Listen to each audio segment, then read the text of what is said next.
And so we're going to do that right here. I love it. Wow. Um, Lyle, thank you so much for talking to us.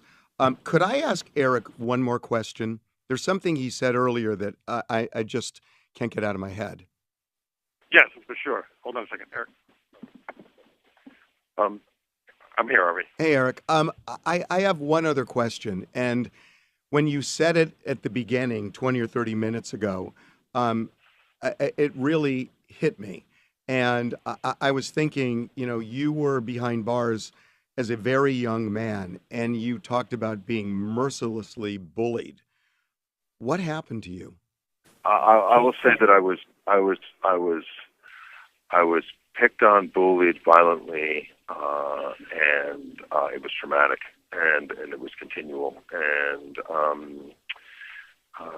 there's the things that a lot of inmates in prison go through, and when they're not part of a gang structure, and they come in and they're basically lone wolf. They just have to be by themselves, and so it added a great deal. Prison can be hard, and there's a lot of suffering in prison.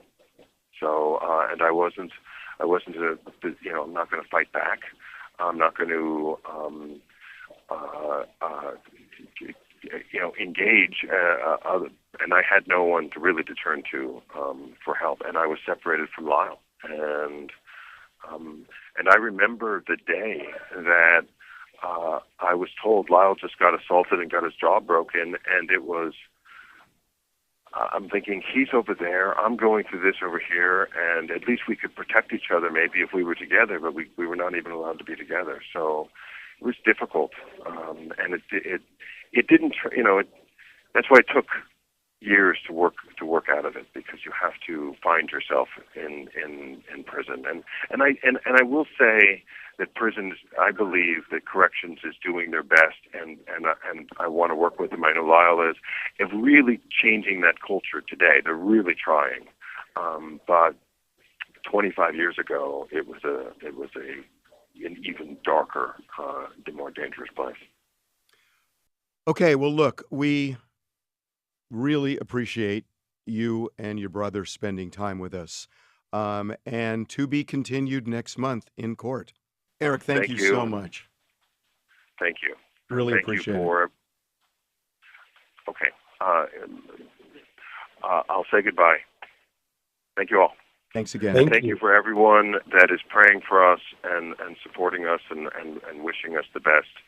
Lyle and I are deeply grateful, and our family is deeply grateful. And let's just be kind to each other in the process, and really love each other in the process. So let's hope for the best and see what happens. I really appreciate you guys, and I'm going to go now.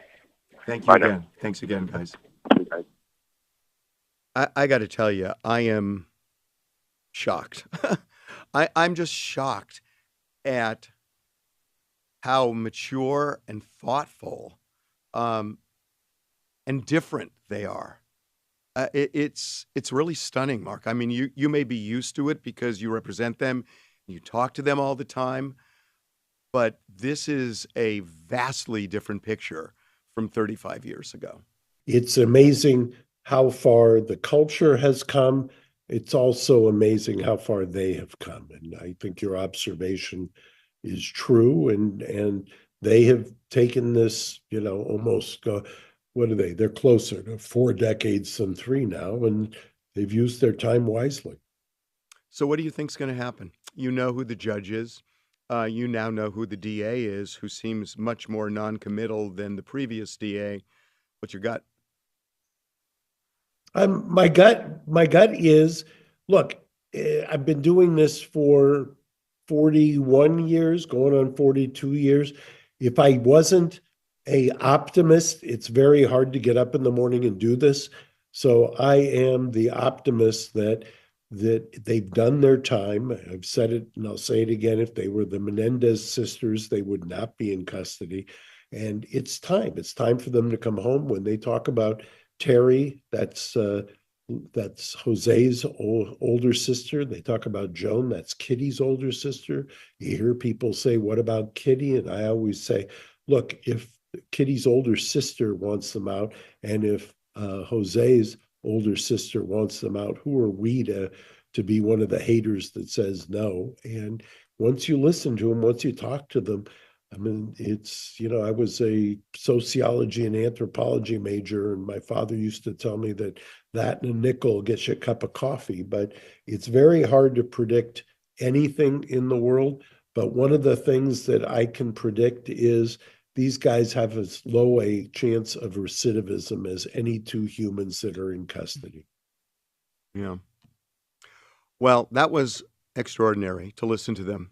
It really was, and especially juxtaposing many, many years ago with today. It is day and night. Was just thinking about the Saturday Night Live 50-year anniversary.